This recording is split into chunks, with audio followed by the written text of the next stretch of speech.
Alright, giving all praises and glory unto the Most High, Yahweh, Bahashim Yahushai, Bahashim Makakodash. That were honors to the apostles and the elders that do by that great millstone. Peace and salutation to the sincere brethren out there pushing this gospel in sincerity and truth. Say shalom to the humble and sincere sister out there as well. This lesson is entitled, The Lord Will Cure Your Depression. You understand? And depression at the end of the day, you know, the way you saw us break it down as is a chemical imbalance in the brain, and it's caused by genetics or trauma, however the case is. But at the end of the day, these things are just spirits, you understand? Plagues of the mind, and whether it be caused from different foods or different circumstances and situations, however the case is, the fact of the matter is that these are spirits placed upon you. Because you look at depression in itself. Sure, if you change your diet, you increase your water intake, your exercise, whatever the case is, those things might help. But if the Lord place that demon upon you, there's nothing that you could do to escape it. You understand? Who could truly escape the wrath of Yahweh Hashem Yahushai? It's a fearful thing to fall into the hand. It's a fearful thing to fall into the hand of the Lord. And this is a demon that plagues all brothers to varying levels. You understand? It could make brothers feel insecure, unworthy, make you lose your faith, whatever other things that could come from this devil. But the end of the day, the scriptures say what? In that, if you love the Most High, you overcome the world. Bring it out.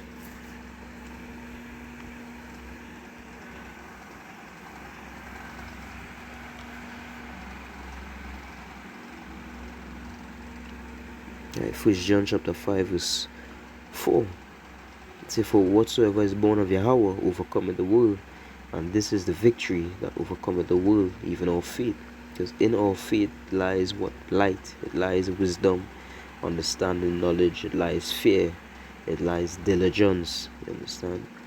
It lies everything that we need to please the Most High, so that He would have mercy upon us and we would receive of His salvation. Verse 5, it says, who is he that overcometh the world, but he that believeth that Yahushai is the Son of Yahweh? You understand? So anything that is born of the Lord overcometh the world. So we were created, Lord, well, I shouldn't say we, the elect were created, and they were placed on this earth to overcome it. You understand? To truly overcome it, overcome Esau, Edom, the devil that the Bible speaks of, overcome his kingdom, and to overcome these bodies by what? By the power of Yahweh Shai. It say that verse 5, who is he that overcometh the world, but he that believeth that Yahushai, Son of the Lord, that through the ultimate sacrifice we have redemption, we have salvation, we would have immortality through that sacrifice, through Yahushai, that was able to loose the seals, the only being that had the strength to loose the seals and free us from this curse.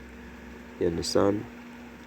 So at the end of the day, these spirits will come against it, anxiety, depression, doubt, whatever name it have faith. But once you stay true to the Most High, you stay true to the Lord, and just continue to do whatever you do. And that is why these Christians and them, they're unstable, because their faith, their beliefs, their works is grounded in emotion, not in truth. Right? Because and that's why these women also unstable, because their decision making and all these things is grounded in emotion. So if they feel good today, they will behave a certain way, and if they feel bad tomorrow, then the ways would reflect that. Same thing with these Christians, they only have faith when faith in their false God when things going good. Right? Same thing with this poison that was being passed around. All these Christians that had all this faith in the Lord, He would deliver them from every plague, He would deliver them from every sickness, and as soon as this planned um, this plant virus came about, and they saw all the deaths and all the people that was getting sick. He saw using the fear tactics. They forgot about their false God and they ran onto their true God, the true God in their hearts, which is the so-called white man. He saw, and take that serpent's poison. So it's showing you that when you are grounded in emotion, you become unstable, because emotions in itself is unstable because of us being in the flesh. So whether you feel good or bad, depressed, anxious, tired, doubtful, whatever the case is, keep your head down and keep grinding for the Lord. And that is where I heard that in a motivational quote, basically saying that your will had to be so strong. You understand that even in the face of adversity or whatever, depression or whatever, pain or persecution or sorrow will come your way. It's almost as if your body would move on its own because of how strong your will is. It's not about being happy. It's not about being joyful or excited.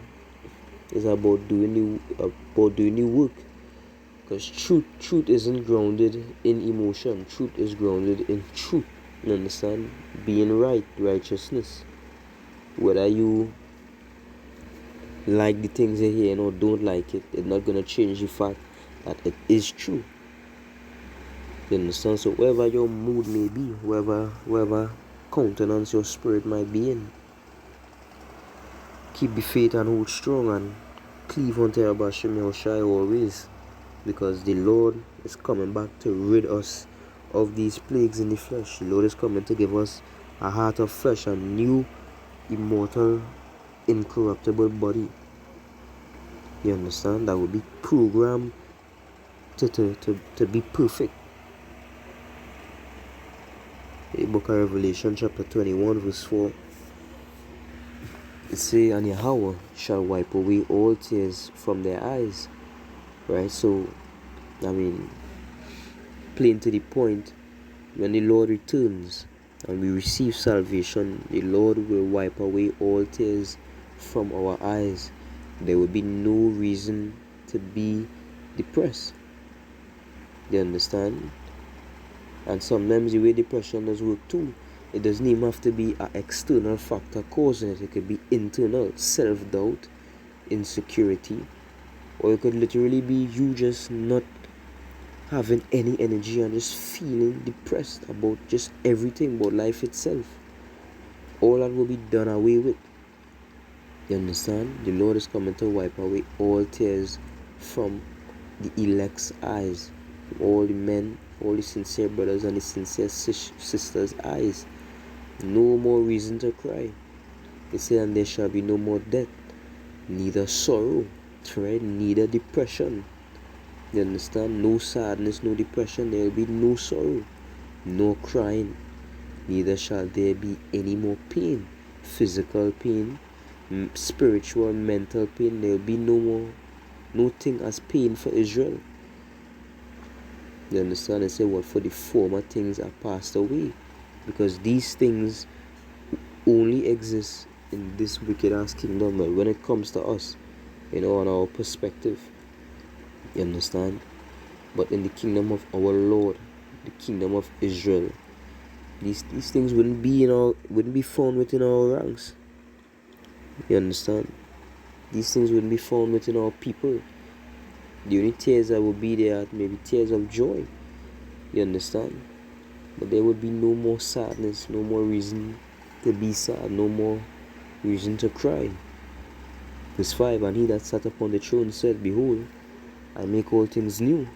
And he said unto me, write, for these words are true and faithful. So these words are true. This is a true doctrine. These are the living words of Yahweh Hashem Yahushai, that when he returns, this is what he will do. He will destroy the wicked. He will destroy the two-third Israelites.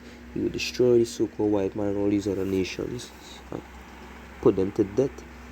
And he would deliver the true worshippers out of that destruction, and they would receive the complete opposite, a reward a just reward for their labor of love. You understand?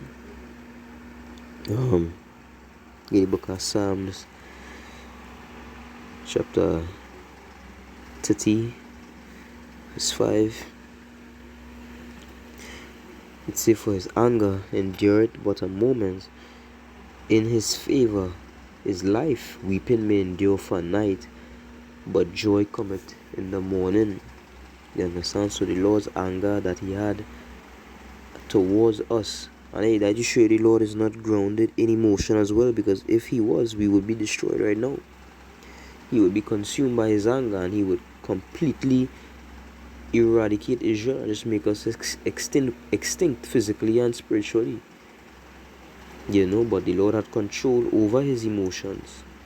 So even though he was angry with us and he judged us, it wasn't a full-on massacre. You understand? That's the reason we are alive today.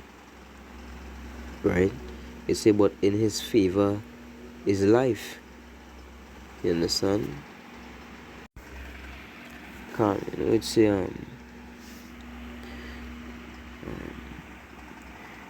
in his favor is life. Right? So there's Luke chapter 12 verse 32. It says, "Fear not, little flock, for it is your Father's good pleasure to give you the kingdom." So the Lord wants to give us the kingdom of heaven. Remember, look up the definition of the word Eden. It means paradise. The Lord planted a garden eastward in Eden. So the whole earth, right, was made for our sakes, and Eden is a paradise. Life was meant to be an everlasting paradise. That is what the Lord had favor in. But in order for us to achieve that paradise, we must first walk through hell, right? And the Lord's anger was kindled against us because Lord's wisdom is greater than ours. The Lord understood. You understand that he was the one that caused us to err. He's the one that put that spirit upon us to go off. He knew that we wouldn't be able to keep the laws perfectly, right? That is why he didn't destroy us, and the Lord's intention is not to destroy his people, but to teach. You understand? But to teach them, to make us become God's perfect. You understand? Perfect, immortal beings, made in the image of himself. So the Lord is seeking no Israelites' destruction. That is why all Israel will be saved, even the 2/3. So even after they go through their portion, even they will inherit of the things that we speak, that the scripture is speaking of. Right? Verse 5, "Weeping may endure for a night." Right? All things are temporal. For I reckon that the sufferings of this time can be compared to the glory which shall be revealed in us. You understand? Scripture says, "For though they be punished in the sight of men, their hope is full of immortality. And having been a little chastised, they shall be greatly rewarded." You understand? So, weeping may endure for a night, but joy cometh in the morning, and the joy that will come in the morning would be an everlasting joy, a never-ending utopia, a never-ending dream. You understand? This nightmare only lasts so long, but the kingdom to come will be a never-ending dream. Psalm chapter 34 verse 18, it says, the Lord Yahweh B'Hashem Yahushai. Now start at verse 17, it said, "The righteous cry," right? The Lord, and they just cry, praying to the Lord, begging the Lord for salvation, take the pain away, just crying to the Lord. And the Lord hear it. You understand? The Lord hear it. It's and delivered them out of all their troubles, not out of some, but out of all physical and mental, spiritual troubles. Right? So don't think that your prayers are in vain. Don't think that your crying is in vain. The Lord is hearing you. And the Lord loves Israel, the apple of his eye. You understand? The Lord seeing you trying, obviously, and you would be rewarded for that. Verse 18, "The Lord is nigh unto them that are of a broken heart, and saveth such as be of a contrite spirit. So the scripture showing you the Lord are with them that is of a broken heart. You understand? And obviously, the Lord is He's with the humble. He's with those that are meek.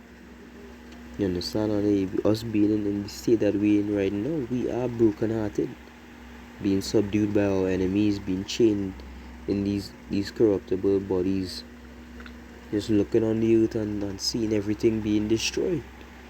You understand? And that is the best way I could sum it up. Looking through these fleshly eyes and seeing everything being destroyed. You understand?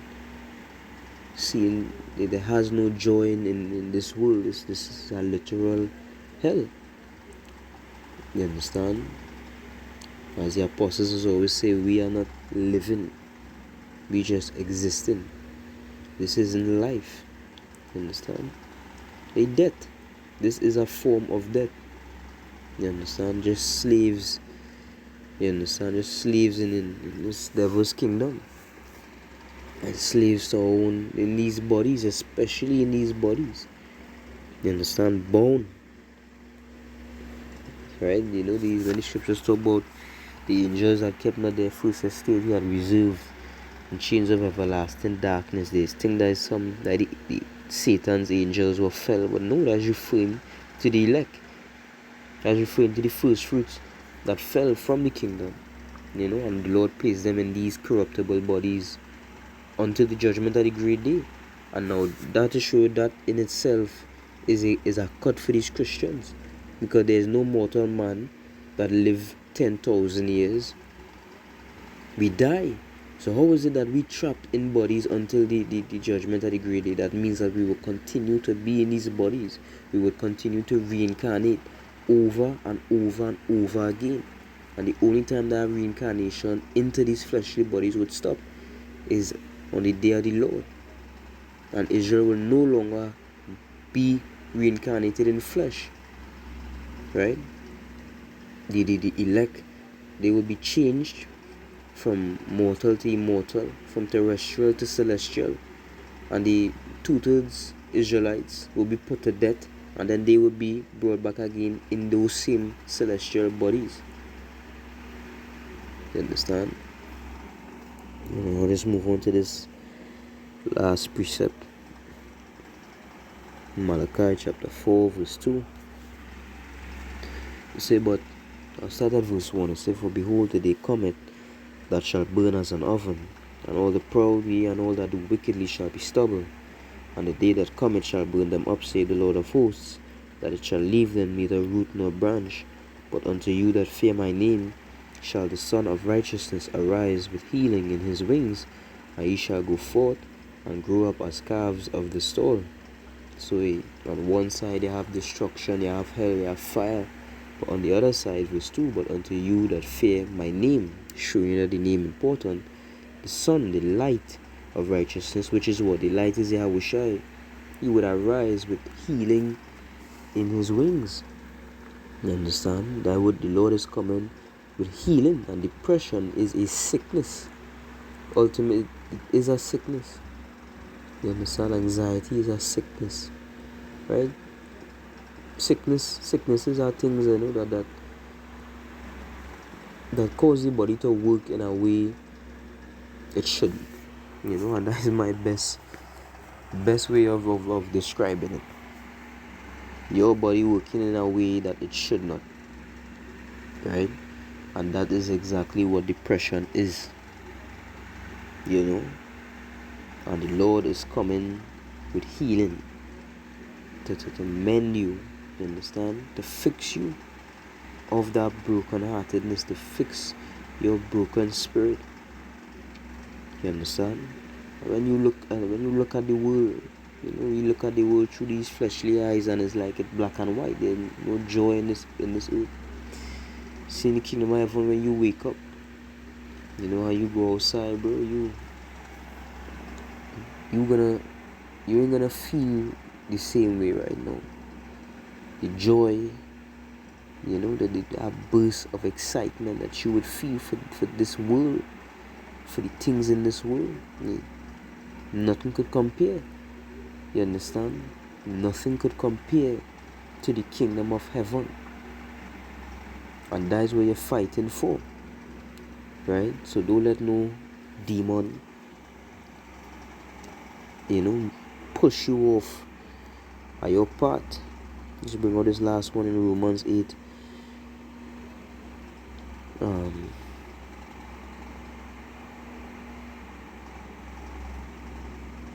35. Romans 8 verse 35. Say, who shall separate us from the love of Hamashiach? Shall tribulation or distress, right? Could anxiety and depression separate you from your Lord? Or persecution, or famine, or nakedness, or peril, or sword? Verse 38. I read the whole thing. Verse 36. As it is written, for thy sake we are killed all the day long. We are accounted as sheep for the slaughter. Nay, in all these things we are more than conquerors through him that loved us. So in tribulation, distress, persecution, famine, you are the conquerors of those things through Yahushua. Verse 38, for I am persuaded that neither death, nor life, nor principalities, nor powers, nor things present, nor things to come, nor height, nor depth, nor any other creature shall be able to separate us from the love of Yahweh, which is in Hamashiach, Yahushua, our Lord. And that perfectly sums it up. No spirit, right? These demons that come against you to make you depressed, to make you anxious, to pour all these wicked ass thoughts in your head, to make you doubt, to tempt you. They cannot separate you from the love, you understand, of Yahweh, which is in Yahushua. And if you are of the elect, you understand, and you shall know them by their fruits. So if you internalize and you look and you believe in the Lord, and your works show that the Spirit of Yahushua is dwelling in you, and the Spirit of Yahushua is the love of Yahweh. So you are the conqueror of all these things. And with that, hope this lesson was edifying. Giving our praises, honor, and glory unto the Most High, Yahweh, Ba'ashem Yahushua, Ba'ashem Makah Kodash. Shalom.